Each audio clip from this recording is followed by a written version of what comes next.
Околу 1,5 милион денари ќе чини програмата за одбележување на новата година во Кавадарци, која беше усвоена од Кавадаречкиот совет на последната седница. Од таа сума, 800.000 денари се предвидени за новогодишно украсување на градот. Во програмата која ќе ја реализира Иноватива груп е предвидено дека во соработка со локалните културни институции и општината ќе се реализираат настани со различни тематики. За декоративно уредување на градскиот плоштад, покрај украсувањето ќе се изврши поставување на монтажни куќарки на кои ќе се представуваат најразлични творби во духот на празничниот период. За новогодишната ноќ е предвидена забава со локални бендови и диџеи, како и спектакуларен огномет. Советниците од опозицијата побараа и годинава поради ковид пандемијата општината да не троши пари за новогодишна прослава и да се донираат на ковид центарот, но и поради енергетската криза да не се украсува градот со новогодишни светилки. Градоначалникот Митко Јанчев во својата дискусија посочи дека украсувањето е со штедливи светилки кои имаат речиси незначителна потрошувачка на електрична енергија, но и дека граѓаните сакаат и организирана забава, бидејќи предолго се присутни проблемите од ковид пандемијата. Програмата за нова година која што имаме, долго време дискутираме, гледаме на телевизија, популистични мерки се носат. Па не знам, градоначалници раскинува договор за украсување од 200, 300, 400 евра и така натаму. Ја сакам да ве запознавам за две работи. Прво и основно, општина Кавадарци има набавено пред 4 години собствени уреди за украсување, кои се више во одмината фаза и амортизирани, меѓутоа дел од нив можеме да искористиме. Овие 800 денар не ги даваме само за украсување, ги даваме за монтажа и за демонтажа на самото украсување. По однос на електричната енергија, тоа го кажав јавно и на телевизија, не пие вода тука тоа воопшто, пошто уличните украсување целокупно во општина Кавадарци трошат 2 киловата. Колку сега тука што трошат цијелиците.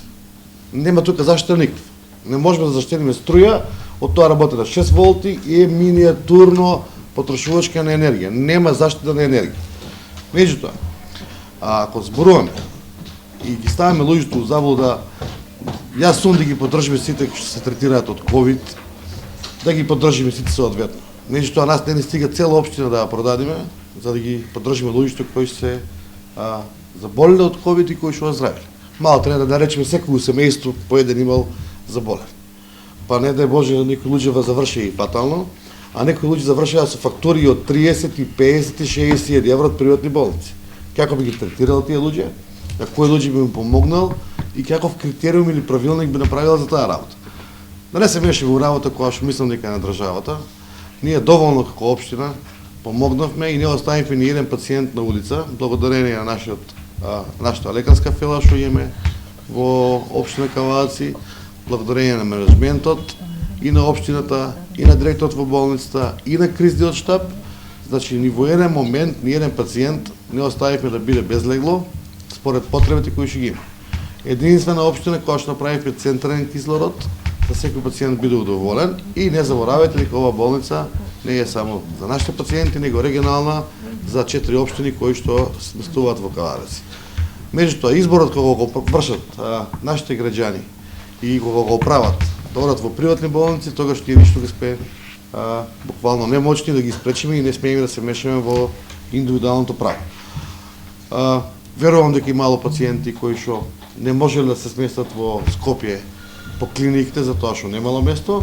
Имаме такви информации кои што ги кажуваат и лекарите и сите.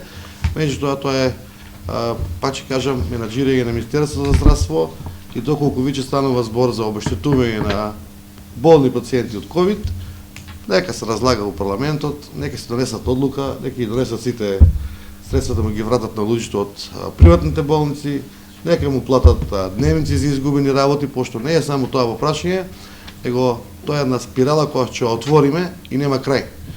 Знаете колку компании останаа без 20-30% од вработените со 30-60 дена? И фондот не им го плати, тоа него беше на терет на фирмите, не доаѓаа на работа луѓето. Знаете колку компании има редуцирани луѓе кои што не идеа на работа, а земаа плата максимална. Знаете колку кафичи и ресторани не работеа, а земаа плати дел од тоа го покрие државата. Во пандемија се е малку, крај нема, Така да една таква фама се створи пред 3 месеци, дека општина Кавадар ќе исплачава за сите болни ковид пациенти. Па дојде од тука 3000 луѓе. Значи ја мислам дека да не навлеаме во таа работа, пошто ќе заглавиме и нема да имаме критериум како да направиме правилник или да исплатиме на луѓе ковид болни. Сите ќе имаат осигурање, ова е пандемија, кризна состојба прогласена од државата. Мислам дека треба државата да си има мерки за нив, заедно со општините, колку што може да помогнеме да секој пациент биде згрижен, а и не знаеме што не очекува после 2 месеца. Во делот на ова што споменавте за 800 денари, пак ќе кажам дека е скромна сума и символично ставена. Во делот на размислувањето наше, односно и на службите и јавното размислување на граѓаните, е дека минимално украсување кој ќе го постигнеме со овие 800 денара, дека ќе направиме една атмосфера во градот, дека малку ќе ги размрдаме луѓето од ова пасивност, да речем, ќе ги размрдаме луѓето од мониторите, дека, не знам, нема движење, полициски часови, ковид, па не оди на отворено, оди на затворено, вакциниран, невакциниран, така да мислам дека малку психолошки да ги ослободиме и најмладите, меѓутоа и секој еден да се израдува барем овие 20 на дена. Ако имаме среќа да имаме и снег тој период, мислам дека поголем ефект ќе постигнеме него било што. Јас како градоначалник лично стоам на тоа дека треба овие средства од 800 денара, па ќе кажам минимални средства, да ги намениме во украсување на градот не заради друго или заради имидж или его, него само заради една психолошки момент да нашите најмлади, најмили деца, родители било кои се израдуваат или направат по една слика на плоштадот, кај што не е секојдневна. Лани немавме никакво украсување, ставивме само тоа што беше ептен неопходно, исто ќе биде тука, али со некои дополнување, пошто опремата ни е многу застарена и мислам дека сумата е многу мала, али ако вие одлучите дека треба да нема украсување, јас би го прифатил и тоа сето.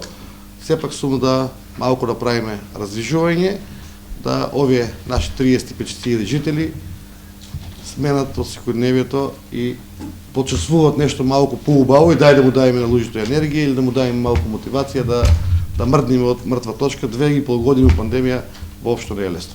Бензинска пумпа ДМД Оил.